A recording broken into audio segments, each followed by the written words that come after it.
Welcome to Kiddies Nannies. Here you can show an animation English cartoon story. If you are a new visitor to my channel, then press the like and subscribe button and hit the bell icon, also notified our next video. Sometime in the distant past, a siblings named Hansel and Gretel lived in a cottage in the forest with their dad. Their dad was an unfortunate woodcutter. His significant other, their mom, had passed on when the two kids were extremely youthful. Their dad figured he wouldn't be forlorn any longer when he at last re-wedded. However, the new stepmother caused some major problems for Hansel and Gretel. The kids were not permitted to eat until after the stepmother had taken all that she needed off the plates. More often than not, there was just an outside layer of bread left. And the entire day were hard errands for them to do. Hansel and Gretel attempted to inform their dad regarding this, however he wouldn't know about it. It appeared to be the only one he would pay attention to was his significant other. And all the stepmother discussed was how much difficulty it was to have youngsters in the hovel, and the amount she wished they would disappear until the end of time. Every day there was less and less nourishment for the kid and young lady to eat. However, the stepmother gave them increasingly more difficult work to do.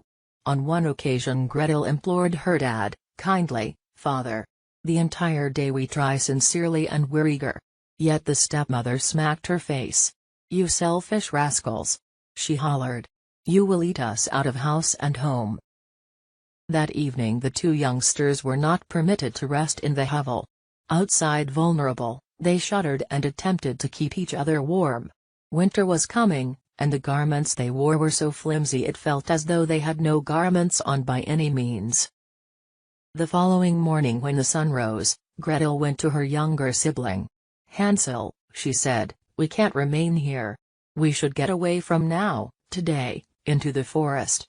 Certainly we will find more to eat when we are all alone than what we arrive at home." "Do you think?" said Hansel. "Do you think?" "We will not," said Gretel. "We will not." Thus both of them headed out into the forest and abandoned their hard life. They dove increasingly deep into the forest. Gretel was mindful so as to drop one piece and afterward, after a little, another. In any case, goodness. They endlessly searched for any indication of something to eat, an apple tree, pear tree, a few nuts on the ground, or even evaporated berries. All in all, nothing remained to be eaten. They got hungrier and hungrier.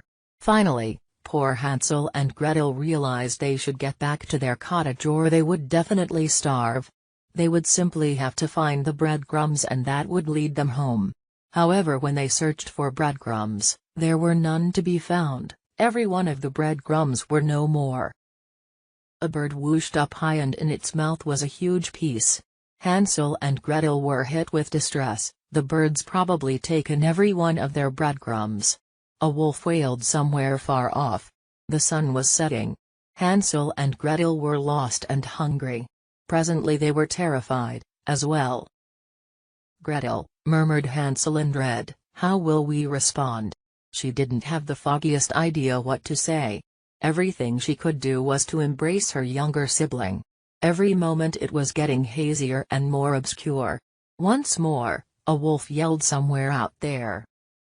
Out of nowhere, Gretel saw a little light sparkling far away. Might it at any point be somebody's hovel this somewhere down in the forest? "We should figure it out," cried Gretel. "Perhaps whoever lives there is caring and will take us in." The two youngsters sped as quick as possible to the light. At the point when they drew nearer, they couldn't accept the obvious reality. In the event that you can envision, through and through the hovel was made all of sweets. From its gingerbread rooftop, with icing all around the walls, and with confections got into the icing, what a sight to see. "Gretel," Hansel shouted out. Before Gretel could say, "I bet it will be okay in the event that we have only a bit of taste," the two of them were at that point gnawing off little pieces and licking the sweet treats. "WHO is snacking on my home?" Hansel and Gretel twirled around. An old witch. Paralyzed, Gretel could bow. "If it's all the same to you, ma'am," she said, as pleasantly as possible. If it's all the same to you, ma'am. You have that right, my home, snapped the witch. Her voice dropped. Okay, said the witch in a gentler tone, come inside. I'll get something for you to eat. Hansel and Gretel checked each other in and chant out. They jumped into the witch's cabin. A fine feast of soup and bread. As they licked the last covering of bread and checked out the cottage, what the siblings saw made their hearts turn cold. Endlessly heaps of bones in the corners. However, the two youngsters were exceptionally worn out, thus they dozed. The following morning when they woke, Hansel wound up secured in an enclosure. The witch thundered, that is where your sibling will remain. Consistently I will fill him out. Before long he will make me a fine supper. She endlessly chuckled, scouring her hands with happiness.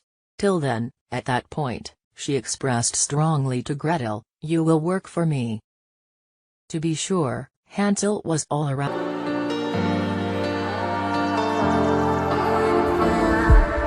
Oh, I've been away